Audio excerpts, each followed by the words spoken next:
pertenezco a una organización independentista vasca que se llama Independentistak, que significa en lengua vasca, en euskera, los y las independentistas, y además de trabajar en el territorio vasco, trabajamos con la diáspora, con la colectividad vasca que vive fuera de nuestro país, y en torno al Río de la Plata son muy numerosas las comunidades vascas, y especialmente en Uruguay, ¿no?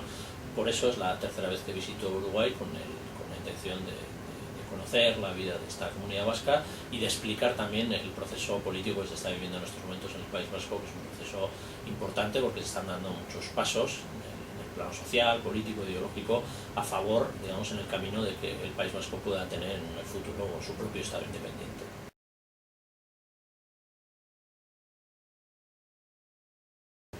Bueno, hay un auge, un avance importante del independentismo, ¿no? El País Vasco está dividido en dos estados, el Estado francés y el español, y dentro del Estado español está dividido en dos comunidades autónomas, la llamada Comunidad Autónoma Vasca y la conocida como Comunidad Foral de Navarra, ¿no? El desarrollo del independentismo y el clima político es muy diferente en unos territorios y en otros, pero en general el independentismo está avanzando bastante, porque sectores sociales que hasta ahora no habían apostado por la construcción de un Estado independiente se están acercando a esta reivindicación, ¿no? Esta es, digamos, la parte más positiva, porque además este independentismo es un independentismo progresista, siempre ha sido la base social mayoritaria de este independentismo, ha sido así. Es un independentismo republicano frente a la monarquía española, y es un independentismo que además se basa en un modelo de construcción popular, ¿no? No se trata de seguir las directrices de un pequeñito grupo de la élite, digamos, sino de construir un independentismo democrático y popular, ¿no? Esta es la parte positiva. La parte negativa es que la actitud de los gobiernos español y francés es una actitud muy cerrada, una actitud en la que ellos dicen que no existe el País Vasco, que solo existe en la nación española y la nación francesa, y que por tanto nos niegan la posibilidad de tomar democráticamente nuestras propias decisiones, ¿no? Por tanto, se puede hablar de un avance positivo, porque la sociedad cada vez tiene más claro que en esta situación, además de crisis, lo mejor es tener instrumentos de decisión y de poder, y eso significa tener un Estado.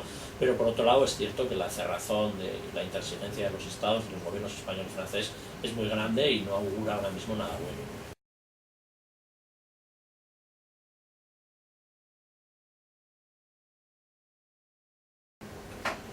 Bueno, desde nuestro punto de vista, lo primero que hay que hacer es solventar la cuestión de esa división territorial que nosotros tenemos, ¿no?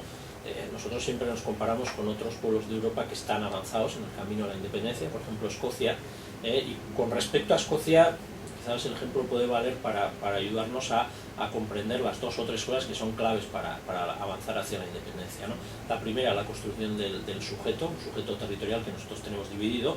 Escocia no tiene ese problema. Escocia, todas las partes reconocen qué es y qué no es Escocia, dónde comienza, dónde termina. Nosotros tenemos una discusión que tenemos que solventar, cerrando, digamos, las heridas que el pasado y que estas fronteras impuestas han provocado a nuestro pueblo. Ese es el primer desafío.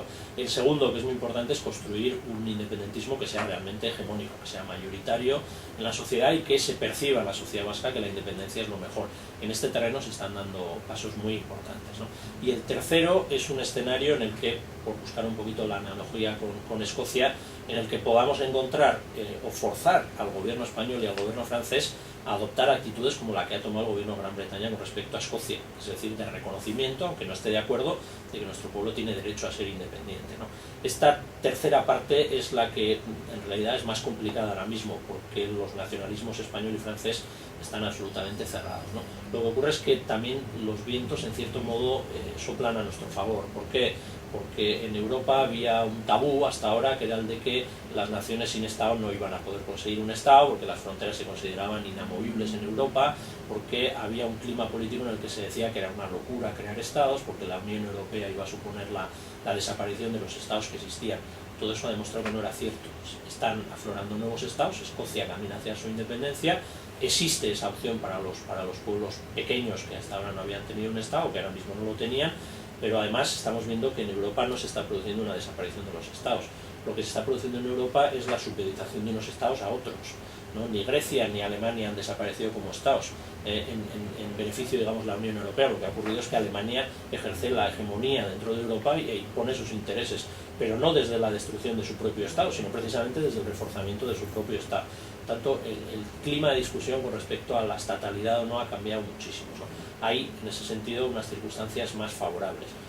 Hay otros elementos preocupantes porque son muchos los estados europeos que tienen problemas nacionales internos. En la medida en que algunos lográramos nuestro propio estado, esto podría tener un efecto contagio en algunos otros estados europeos. Por tanto, digamos, vamos a tener elementos favorables y negativos, ¿no? Nosotros creemos que el camino a la independencia no va a ser fácil. Creemos que hay unos escollos importantes que hay que superar, pero creemos que cada vez aparece más claro en nuestra sociedad y en el contexto europeo que el mapa de Europa va a cambiar y que van a surgir nuevos estados.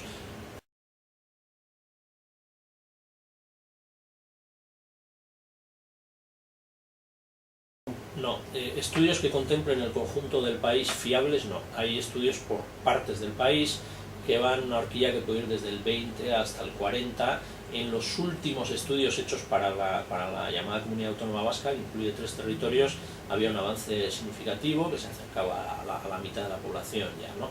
La verdad es que el independentismo ha tenido un crecimiento sostenido en los últimos años, pero en los últimos tiempos, en los últimos 2-3 años, con la crisis económica se ha acentuado bastante, porque está surgiendo una sensibilidad independentista muy relacionada con cuestiones sociales y económicas, ¿no? En las que se percibe que la dependencia, sobre todo con respecto al Estado español, es muy negativa. Lo que ocurre es que al no disponer de datos para el conjunto del país es muy difícil extrapolar esto, ¿no? Por ejemplo, en las elecciones que se celebraron ayer mismo en la Comunidad Autónoma Vasca, en 3 territorios, la segunda fuerza política, la primera fuerza política es una fuerza de tipo nacionalista pero que no se declara claramente como independentista, pero la segunda, que ha logrado en torno al 25% de los votos, sí es explícitamente independentista, ¿no? Es un dato importante. Creemos que, por desgracia, todavía el independentismo no es homogéneo en el conjunto del país y por eso es necesario adecuar estos ritmos, pero creemos que el avance nos va a permitirse en los próximos años. Sí.